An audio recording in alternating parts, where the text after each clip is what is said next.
All right, welcome back to the channel. It's your boy Fanon.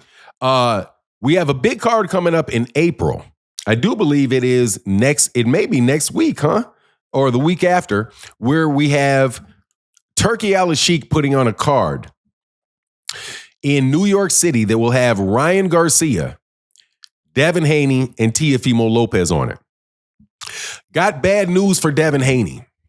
An executive associated with this situation has revealed that Devin Haney has been blackballed and that his dad is the reason that this may be the last time you see Devin Haney in a major fight. Let's talk about that in this video.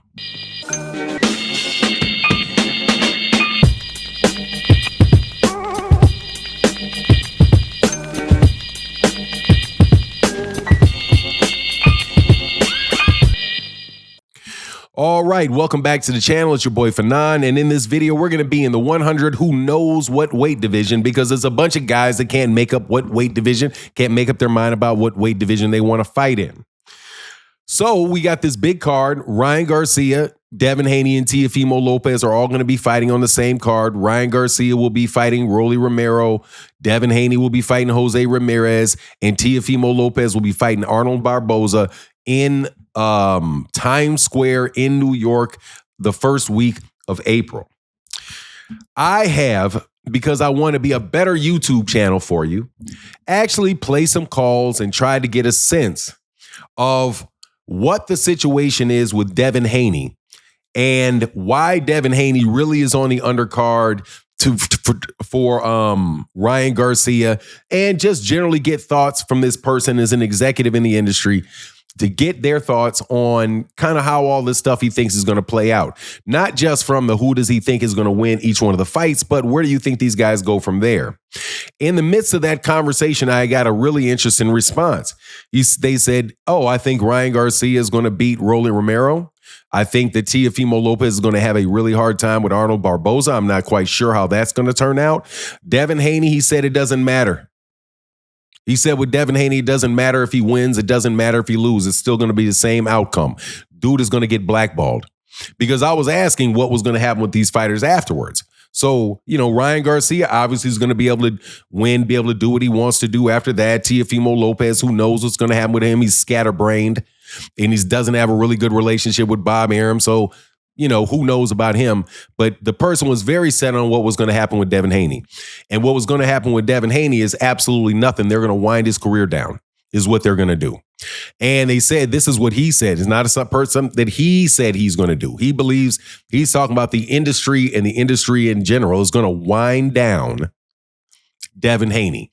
Devin Haney is probably not going to have, this is what he said, he's going to, for the rest of his career, he's probably going to be matched with very hard styles for him.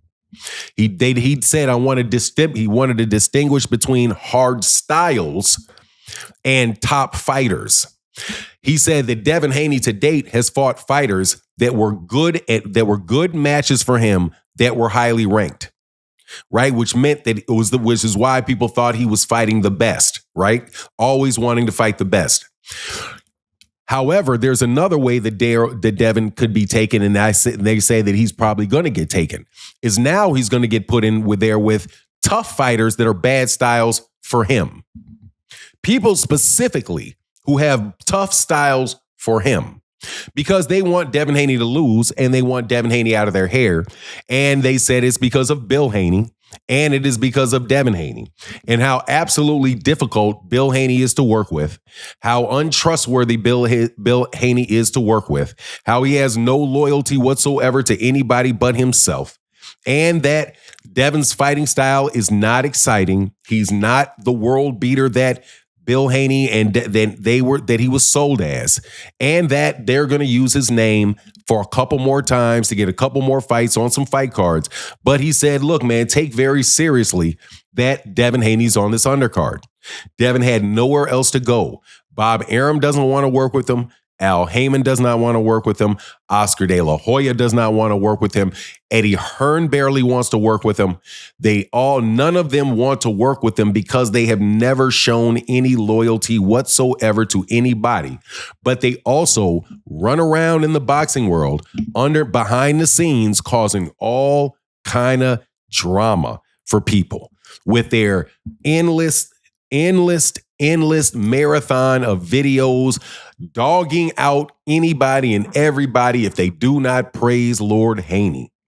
At the end of the day, Devin and Bill are not people that people want to work with.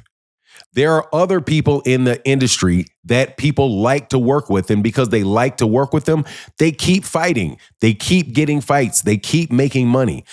Think about this for a fact. Amanda Serrano, in the next fight that she has, will make more money, twice as much money as what Devin Haney is making now. And Amanda Serrano is a small weight class woman that the promotion of Jake Paul, with the promotion of Jake Paul, was able to elevate her to where she is. You know what the number one behind the scenes skill that Amanda Serrano has? Amanda Serrano is somebody that if you talk to her, she will make you like her. If she's always positive with people, she's always even if you know she feels like she's been robbed, she's lifting people up. She's saying, this girl's a great fighter. Hey, I'm not going to call robbery. I'm happy to be here. This is a blessing. Just a great sense of appreciation from Amanda Serrano that enables people that want, that make people want to see her do well. That is a very real thing in the world. And there are a lot of people that want to see Devin Haney do poorly. They want to see Bill Haney do poorly.